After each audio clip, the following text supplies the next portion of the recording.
pour vérifier, voilà, pour vérifier, comment dirais-je, des images truquées, etc.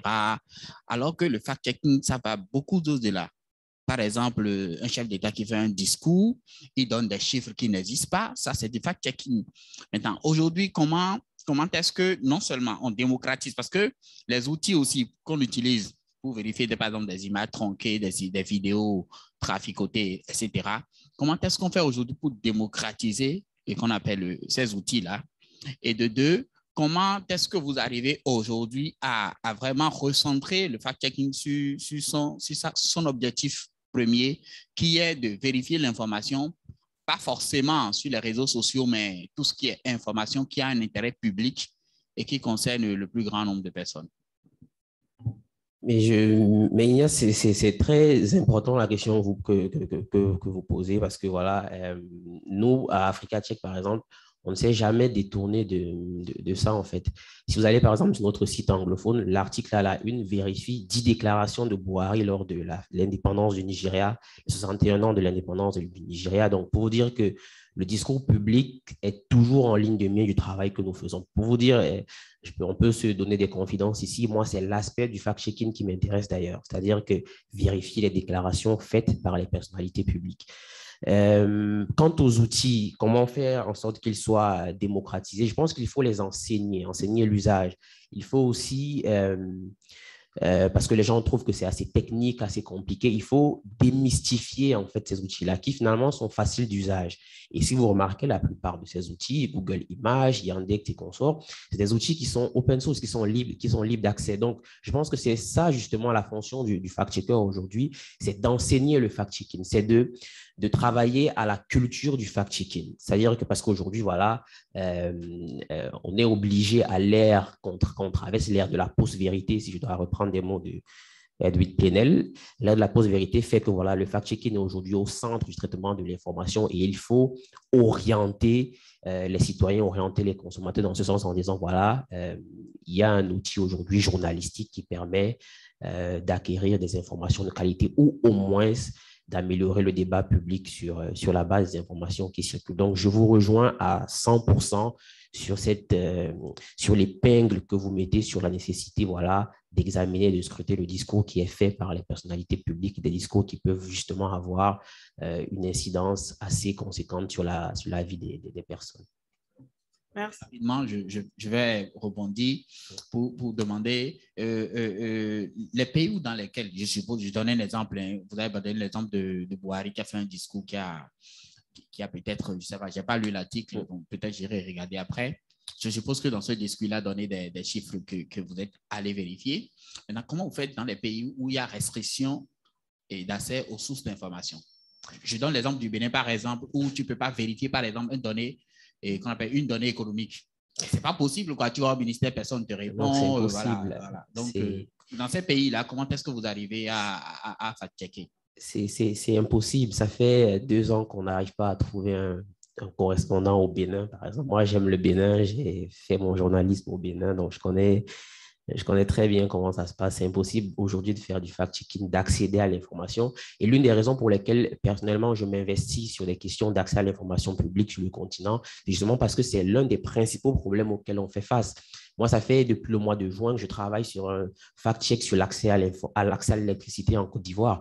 Pourtant, la Côte d'Ivoire a une loi pour l'accès à l'information. Il y a une commission qui est chargée d'assurer que cette loi soit respectée, mais elle n'est pas appliquée. C'est-à-dire que parfois, il n'y a même pas de loi et quand il y a les lois, elles ne sont pas respectées. Donc, le problème aujourd'hui, le principal problème auquel on fait face, surtout lorsqu'on veut examiner le discours public, c'est le problème d'accès à l'information. Ici au Sénégal, ça va quand même parce que, mine de rien, il n'y a pas une loi pour l'accès à l'information. Mais je peux dire que quand je compare à un pays comme la Côte d'Ivoire qui a une loi, c'est plus facile de vérifier certaines informations au Sénégal qu'en Côte d'Ivoire. Donc, oui, le problème d'accès à l'information, ça reste l'épine dorsale, en fait, qui complique la tâche du fact-checking sur le continent. Ouais. Merci infiniment, Valdez. Donc, qu'avez-vous à dire, Bilal, pour finir en tant que Béninois à la dernière question qui a été posée? J'aimerais avoir votre avis dessus quand même. Ah oui, quand même, Bilal, dites-nous. La transparence au Bénin, comment est-ce qu'on pourrait faire du fact-checking dans un tel contexte? Vous savez, Il faut savoir choisir ses batailles dans la okay. Et lorsqu'on s'attaque, lorsqu'on entre dans une bataille, il faut savoir abandonner la mission quand il le faut. Ce que je veux dire par là, c'est quoi? Lorsque je veux faire un fact, je produis un fact-check, et je n'ai pas les éléments pour le produire, j'abandonne à mon cœur défendant. Mais si je n'ai pas les preuves, je vous disais, je crois, une pause café, on n'a droit à aucune marge de manœuvre, aucune marge d'erreur lorsque nous faisons du fact-checking.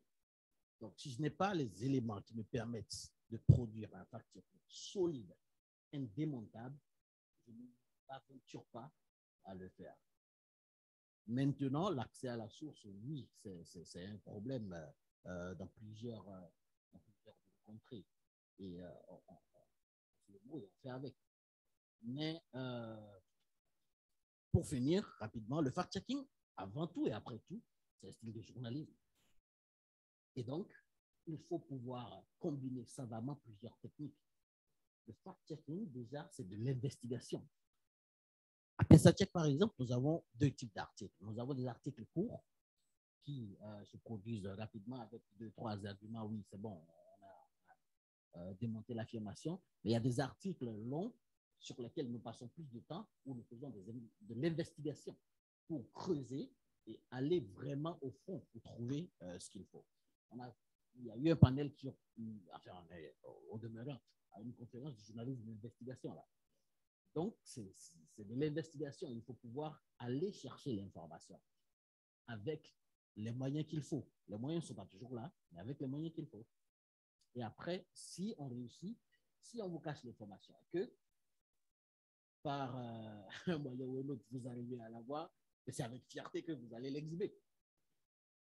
Parce que vous avez eu cette information, vous avez fait votre investigation, un peu comme les enquêtes exclusives, etc. C'est parce que, oui, il y a les moyens que ces personnes arrivent à produire ce genre d'émissions que nous aimons pas. Merci.